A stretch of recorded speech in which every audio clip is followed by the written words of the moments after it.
마가복음은 종의 모습으로 이 땅에 오셔서 자기 백성을 위해 쉴 새 없이 일하시는 예수님의 사역에 초점을 맞추고 있습니다. 그래서 예수님의 탄생과 같은 서론적인 내용은 과감하게 생략합니다. 곧장 죄인들을 위해서 역동적으로 일하시는 예수님의 생애를 간결한 문체로 박진감 넘치게 묘사하고 있습니다. 마가복음은 단도직입적인 선언으로 시작합니다. 하나님의 아들 예수 그리스도의 복음의 시작이라. 첫째로 예수님은 하나님의 아들이십니다. 예수님이 제자들과 함께 빌립보 가이사랴 지방에 들어가셨을 때입니다. 이때는 예수님이 십자가 죽음을 한 달 반가량 앞둔 시점입니다. 빌립보 가이사랴 여행은 십자가 죽음을 눈앞에 둔 예수님의 공생의 사역을 총정리하기 위한 시간이었습니다. 예수님은 당신의 공생의 사역을 총정리하면서 제자들에게 물으셨습니다. 사람들이 인자를 누구로 하느냐? 제자들은 시중에 떠도는 말을 그대로 예수님께 보고했습니다. 더러는 세례 요한, 더러는 엘리야, 어떤 이는 예레미야나 선지자 중에 하나라 하나이다.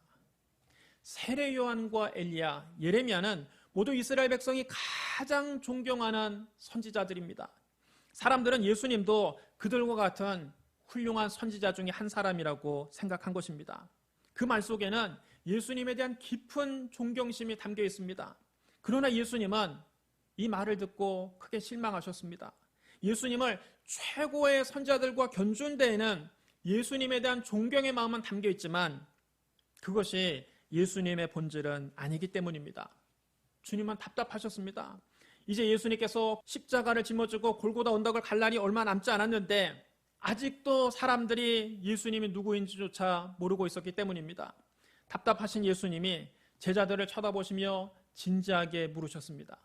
너희는 나를 누구로 하느냐? 사람들은 예수님을 훌륭한 선지자라고 생각하고 있는데 너희는 3년 반 동안 나와 함께 다녔던 너희는 나를 누구라 생각하느냐 물으신 겁니다.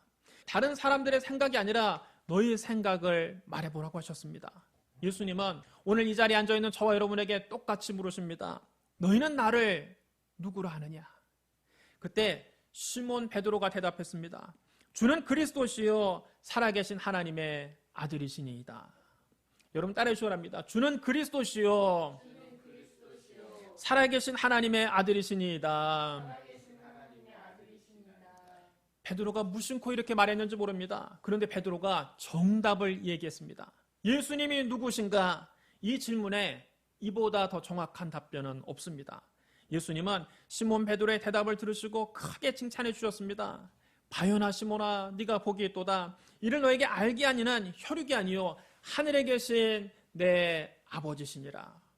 시몬 베드로에게 이것을 알게 하신 분은 사람이 아니라 하나님이라는 겁니다. 그러므로 베드로에게 복이 있다고 하셨습니다. 사람들은 옛날이나 지금이나 예수님을 세례 요한이나 엘리야나 예레미야 정도로 생각합니다. 예수님을 위대한 선지자 중에 한 사람으로 생각하는 것입니다. 예수님을 그저 훌륭한 사람이라고만 생각하는 것입니다. 어쨌든 예수님을 사람이라고만 생각하는 것입니다. 그러나 예수님은 완전한 사람인 동시에 완전한 하나님이십니다. 예수님은 말씀이 육신이 되어 이 땅에 오신 하나님의 아들이십니다. 예수님은 온 우주 만물을 다스리는 힘을 갖고 계십니다. 왜냐하면 그리스도는 우주를 창조하신 하나님이시기 때문입니다.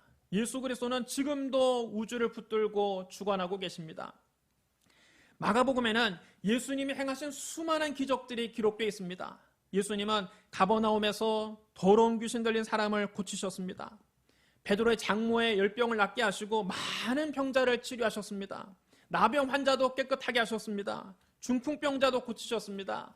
안식일에 손 마른 사람의 손을 펴주셨습니다. 바람과 바다를 잔잔하게 하셨습니다. 귀신 들린 사람을 고치셨습니다. 12의 혈루증 같은 여인을 고치셨습니다. 회당장 야이로의 딸을 살리셨습니다. 떡 5개와 물고기 2마리로 5,000명을 배불리 먹이셨습니다.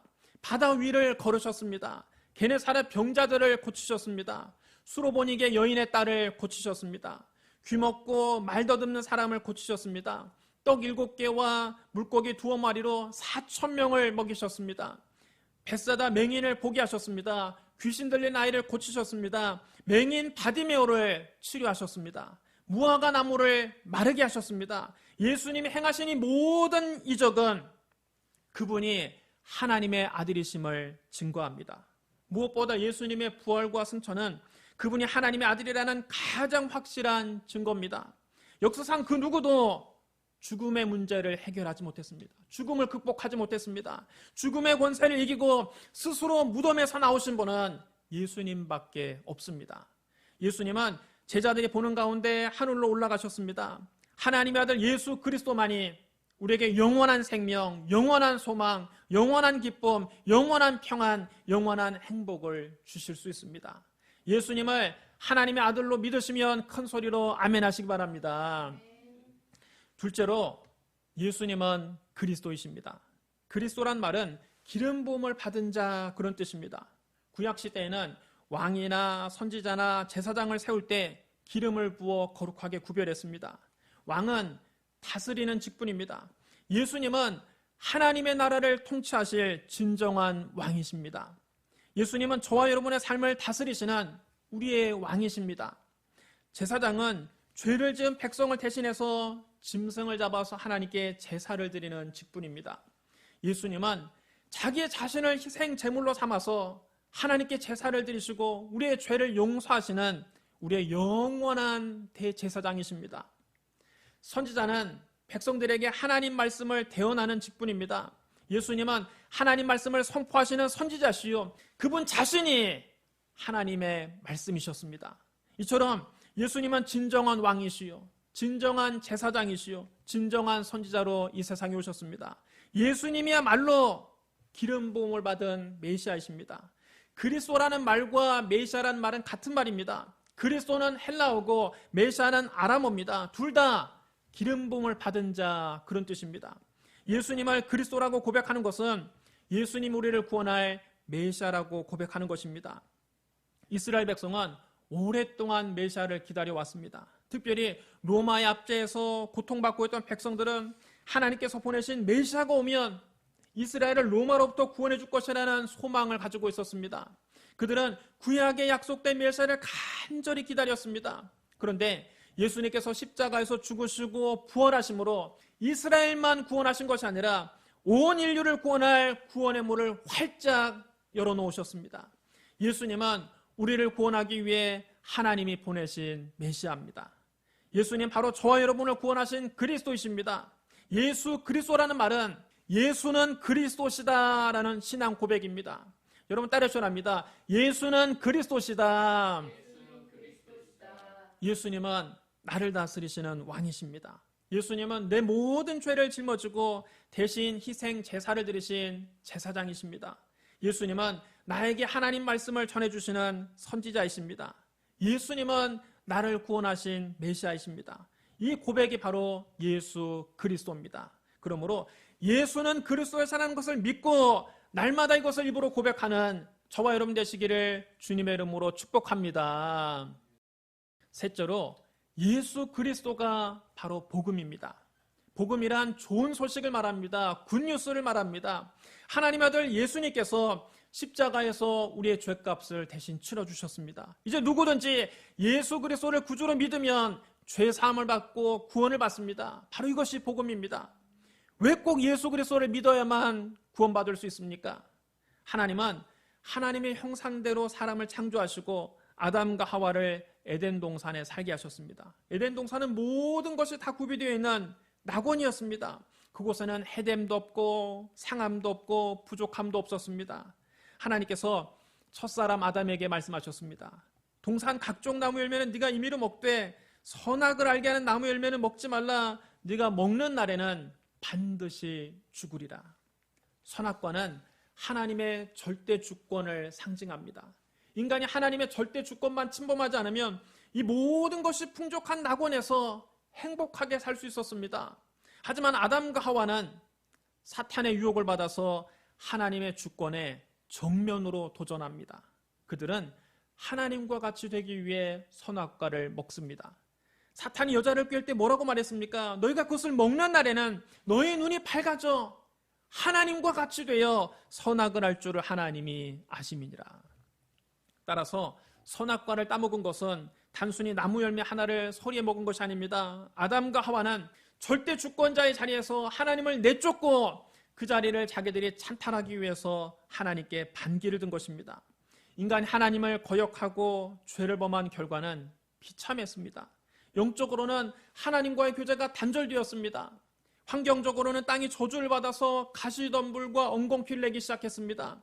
육체적으로는 병들어 한 줌의 흙으로 돌아가게 됐습니다. 인간은 그때부터 죄와 슬픔, 질병과 저주, 허무와 죽음 아래서 고통당하게 됐습니다. 인간이 하나님을 반역했음에도 불구하고 하나님은 인간을 사랑하셨습니다. 사랑의 하나님은 인간을 죄와 슬픔, 질병과 저주, 허무와 죽음의 고통에서 구원하길 원하셨습니다. 그렇다고 해서 공의의 하나님이 인간의 죄를 그냥 넘길 수는 없습니다. 죄의 싹은 사망이기에 죄값을 반드시 치러야 합니다. 인간이 치를 수 없다면 그 누군가 죄 없는 분이 와서 인간을 대신해서 대신 피를 흘리고 죽어야만 합니다.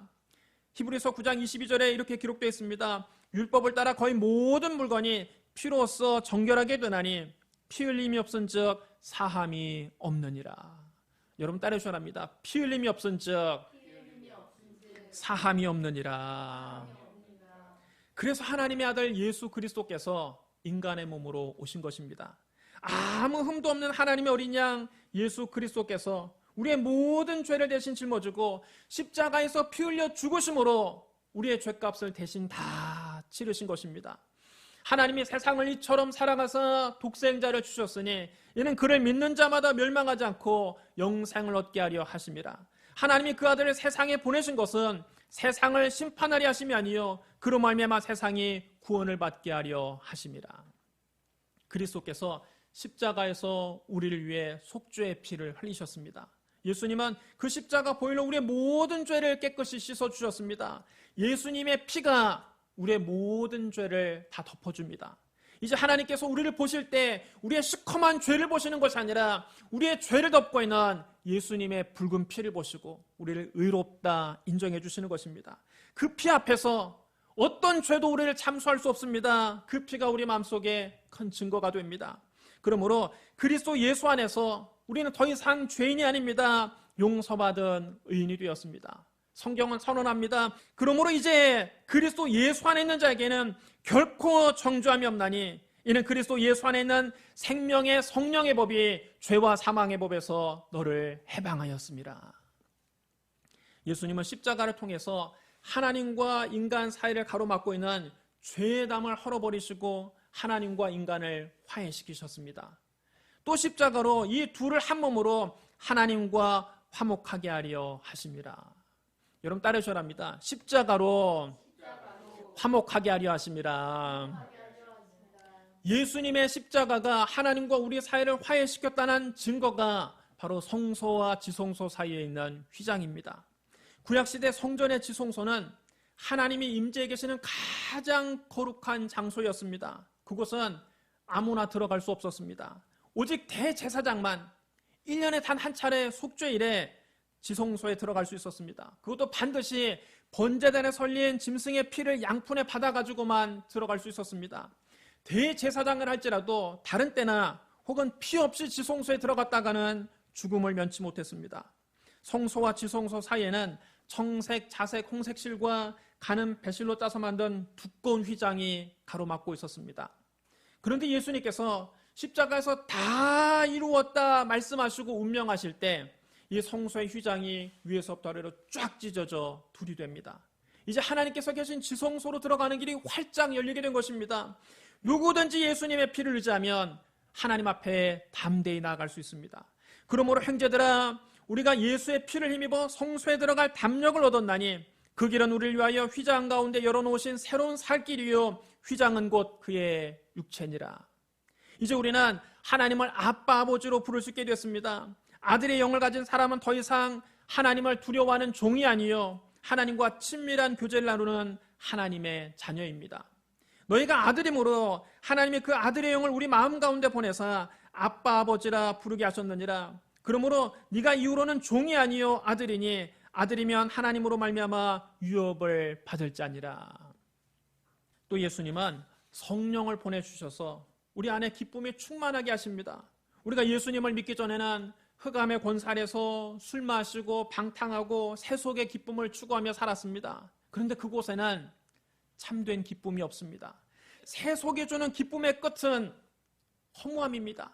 술을 마실 때는 즐거울 줄 모르나 술 깨고 나면 허무합니다. 담배를 펴도 그때만 고소하지 그 끝맛은 허무합니다. 게임을 해도 게임을 하는 동안만 즐겁지 게임 끝나고 나면 허무합니다. 내가 뭘 위해서 그렇게 열심히 게임을 했는가? 여러분, 게임을 해서 얻는 것이 무엇입니까? 거기서 아무리 성을 쌓아도 다 헛된 것입니다. 거기서 성주가 되어도 너무나도 허무한 일입니다. 마약의 끝은 더 허무합니다. 그러므로 세속이 주는 기쁨은 잠시 머물다 없어져 버리는 물거품과 같은 것입니다. 그 찰나의 기쁨이 지나고 나면 더 큰 공허함과 좌절감이 밀려옵니다. 목마른 사람이 바닷물을 마시면 마실수록 더 목마른 것처럼 세상이 주는 쾌락은 마시면 마실수록 더 목이 마릅니다. 그런데 우리 주님이 주시는 기쁨은 이런 찰나의 기쁨이 아닙니다. 영원히 사라지지 않는 기쁨입니다. 예수님 말씀하셨습니다. 이 물을 마시는 자마다 다시 목마르려니와 내가 주는 물을 마시는 자는 영원히 목마르지 아니하리니 내가 주는 물은 그 속에서 영생하도록 솟아나는 샘물이 되리라. 여러분, 따라해 주시랍니다. 내가 주는 물은 그 속에서 영생하도록 솟아나는 샘물이 되리라. 성령 받은 제자들은 이 기쁨으로 충만했습니다. 스데반 집사는 돌에 맞아 죽어가면서도 그 얼굴이 천사의 얼굴과 같았습니다. 바울과 실라는 복음을 전하다가 매를 맞고 감옥에 갇혔어도 감옥 안에서 찬송을 불렀습니다. 그들의 기쁨을 세상이 빼앗을 수 없었습니다. 이 기쁨은 세상이 줄 수 없는 기쁨입니다. 세상이 알 수도 없는 기쁨입니다. 그리스도 안에서 이 기쁨을 누리시기를 주님의 이름으로 축복합니다. 예수님은 우리의 육체의 질병도 치료하십니다. 예수님의 공생의 사역 절반 이상이 병든 자를 치료하는 사역이었습니다. 예수님께서 병든 자를 치료하지 않고 그냥 돌려보내신 적이 단 한 번도 없습니다. 예수님은 당신에게 치료받기 위해 찾아온 모든 병자를 다 고쳐주셨습니다. 예수님은 십자가를 지시기 전에 채찍에 맞추셨습니다. 당시 로마 군인들이 사용하던 채찍은 여러 갈래로 갈라져 있고 끝에 쇠조각이 붙어 있습니다. 군인들이 그 채찍으로 예수님을 때릴 때마다 쇠조각이 예수님의 몸을 파고들었습니다. 군인들이 그 채찍을 잡아당길 때 예수님의 살점이 뚝뚝 떨어져 나가고 붉은 피가 흘려나왔습니다. 예수님은 머리부터 발끝까지 성한 데가 없이 너덜너덜해질까지 다 온몸이 찢기셨습니다. 왜 하나님의 아들이 이런 모진 채찍에 맞추어야만 합니까? 성경은 우리의 병을 고치기 위해서 채찍에 맞았다고 분명하게 밝히고 있습니다. 그가 찔림은 우리의 허물 때문이요, 그가 상함은 우리의 죄악 때문이라. 그가 징계를 받음으로 우리는 평화를 누리고 그가 채찍에 맞음으로 우리는 나음을 받았도다. 여러분, 따라해 주셔야 합니다. 그가 채찍에 맞음으로 우리는 나음을 받았도다. 예수님 우리의 구원자이실 뿐만 아니라 우리의 치료자이십니다. 주님의 치료가 오늘 여러분에게 임하기를 주님의 이름으로 축복합니다. 예수님은 우리의 삶에 풍성한 복을 주십니다. 그리스도는 온 우주의 주인이십니다. 하늘도 주님이 지으셨고 땅도 주님이 지으셨고 바다도 주님이 지으셨고 그 가운데 있는 만물을 주님이 지으셨습니다. 그러므로 본래 예수님은 가장 부유하신 분입니다. 이 세상에서 예수님보다 부유하신 분은 없습니다. 그런데 온 우주의 주인이신 하나님의 아들이 이 세상에 오실 때에는 가장 가난한 모습으로 이 세상에 오셨습니다. 주님은 요람도 없이 허름한 마구간에 말구 위에 누우셨습니다. 예수님은 공생의 기간 동안 집 한 칸도 없이 이곳저곳을 두루 다니시며 노숙하셨습니다. 온 우주의 주인이신 하나님의 아들이 왜 이렇게 가난한 삶을 사셨습니까? 성경은 그 이유를 이렇게 말씀합니다. 우리 주 예수 그리스도의 은혜를 너희가 알거니와 부요하신 이로써 너희를 위하여 가난하게 되심은 그의 가난함으로 말미암아 너희를 부요하게 하려 하심이라. 여러분, 따라해 주셔야 합니다. 그의 가난함으로 말미암아 너희를 부요하게 하려 하심이라. 예수님께서 평생 동안 가난하게 사신 것은 우리로 하여금 부유한 삶을 살게 하기 위해서입니다. 하나님께서 왜 우리를 부유하게 하기를 원하십니까? 하나님께서 우리에게 모든 것을 넉넉하도록 복을 부어주시는 이유는 착한 일을 넘치게 하라고 주시는 것입니다. 성경은 또 이렇게 말합니다. 하나님이 능히 모든 은혜를 너희에게 넘치게 하시나니 이는 너희로 모든 일에 항상 모든 것이 넉넉하여 모든 착한 일을 넘치게 하게 하려 하심이라. 여러분, 이것이 복을 주시는 이유입니다. 하나님께 복을 받는 것보다 더 중요한 것은 하나님께 받은 복을 어떻게 사용하느냐 하는 것입니다. 여러분 모두 다 하나님께 복을 넘치도록 받아서 항상 모든 것이 넉넉하여 모든 착한 일을 넘치게 하시기를 주님의 이름으로 축복합니다. 예수님 우리 삶에 분명한 목적과 비전을 주십니다. 현대인들은 어른 아이 할 것 없이 모두 다 바쁩니다. 어른은 어른대로 바쁘고 아이는 아이대로 바쁩니다. 어른들은 돈을 벌기 위해 바쁩니다. 아이들은 학원 다니기에 바쁩니다. 그런데 너무나 바쁜 나머지 자기가 지금 어디로 가고 있는지 모를 때가 많이 있습니다. 그냥 바쁩니다. 그러다 어느 날 문득 현실 자각 타임을 갖게 됩니다. 내가 왜 이렇게 바쁘게 살지? 내가 왜 이렇게 아등바등 살고 있지? 거기에 할 말이 없습니다. 대답할 말이 없습니다. 그냥 바쁘게 살았습니다. 남들이 다 바쁘게 사니까 나도 똑같이 바쁘게 살았습니다. 남들이 다 아등바등 악착같이 사니까 나도 경쟁에서 이기기 위해서 악착같이 아등바등 살았습니다. 그러다가 성공한 사람들이 끝에 가서 자살하는 것입니다.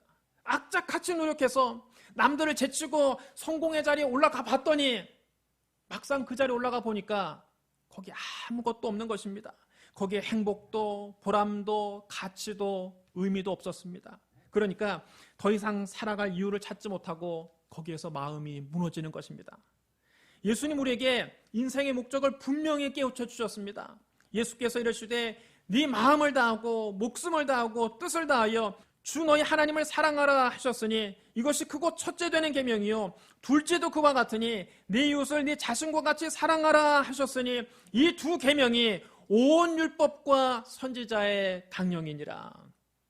여러분 따라해 주시랍니다. 하나님 사랑, 이웃 사랑, 이 두 가지가 우리의 삶의 목적입니다. 하나님을 섬기고 이웃을 돌보는 삶은 우리에게 끊임없는 보람과 기쁨을 줍니다. 가장 의미 있고 가치 있는 삶입니다. 그러므로 인생을 부질없는 욕망을 위해서 허비하지 말고 거룩한 비전을 위해서 헌신하는 저와 여러분 되시기를 주님의 이름으로 축원합니다. 끝으로 예수님은 우리에게 영원한 천국을 주십니다. 십자가에서 죽으신 예수님은 성경대로 사흘 만에 다시 살아나셨습니다. 부활하신 예수님은 40일 동안 제자들에게 보이시고 하늘로 올라가셨습니다. 부활하신 예수님이 왜 하늘로 올라가셨습니까? 천국에 우리의 있을 곳을 예비하기 위해서입니다. 주님은 말씀하셨습니다. 너희는 마음에 근심하지 말라. 하나님을 믿으니 또 나를 믿으라. 내 아버지 집에 거할 곳이 많도다. 그렇지 않으면 너에게 일렀으리라. 내가 너희를 위하여 거처를 예비하러 가노니 가서 너희를 위하여 거처를 예비하면 내가 다시 와서 너희를 내게로 영접하여 나 있는 곳에 너희도 있게 하리라. 여러분 따라 하셔야 합니다. 나 있는 곳에 너희도 있게 하리라. 하늘로 올라가신 예수님은 반드시 다시 오십니다. 예수님은 장차 심판주로 오셔서 산자와 죽은 자를 심판하시고 우리를 저 영원한 천국으로 데리고 가십니다. 세례요한은 새하늘과 새 땅의 환상을 보았습니다. 또 내가 새하늘과 새 땅을 보니 처음 하늘과 처음 땅이 없어졌고 바다도 다시 있지 않더라. 또 내가 보매 거룩한 성 새 예루살렘이 하나님께로부터 하늘에서 내려오니 그 준비한 것이 신부가 남편을 위하여 단장한 것 같더라. 내가 들으니 보좌에서 큰 음성이 나서 이르되 보라 하나님의 장막이 사람들과 함께 있음에 하나님이 그들과 함께 계시리니 그들은 하나님의 백성이 되고 하나님은 친히 그들과 함께 계셔서 모든 눈물을 그 눈에서 닦아주시니 다시는 사망이 없고 애통하는 것이나 곡하는 것이나 아픈 것이 다시 있지 아니하리니 처음 것들이 다 지나갔음이로라. 예수 그리스도를 구주로 믿고 영생을 얻은 사람은 다시는 눈물도 사망도 애통도 곡하는 것도 아픈 것도 없는 천국에서 주님과 함께 영원히 왕노릇하게 됩니다. 사랑하는 성도 여러분, 하나님의 아들 예수 그리스도는 십자가에서 우리의 영과 마음과 몸과 삶을 전인적으로 구원하셨습니다. 이것이 복음입니다. 우린 예수님께서 십자가를 통해서 주는 속죄의 은혜, 성령의 은혜, 화해의 은혜, 치유의 은혜, 축복의 은혜, 비전의 은혜, 천국의 은혜를 매일 생각하고 꿈꾸고 믿고 입으로 시인해야 합니다. 나아가서 우리는 그리스도의 십자가에서 나오는 희망의 메시지를 땅끝까지 전해야 합니다. 우리는 예수 그리스도의 십자가 복음을 그가 오실 때까지 전해야 합니다. 예수 그리스도의 십자가 복음을 단단히 붙잡고 사는 저와 여러분 되시기를 주님의 이름으로 축원합니다. 우리 기도하겠습니다. 사랑과 은혜가 풍성하신 하나님 아버지, 우리에게 하나님의 아들 예수 그리스도를 보내주시니 감사합니다. 십자가에서 죽으시고 부활하신 예수님만이 우리의 그리스도이심을 고백합니다. 천국 가는 그날까지 십자가 복음 단단히 붙잡게 하여 주옵소서. 성령이여 우리를 붙들어 주시옵소서. 예수님 이름으로 감사하며 기도드리옵나이다. 아멘.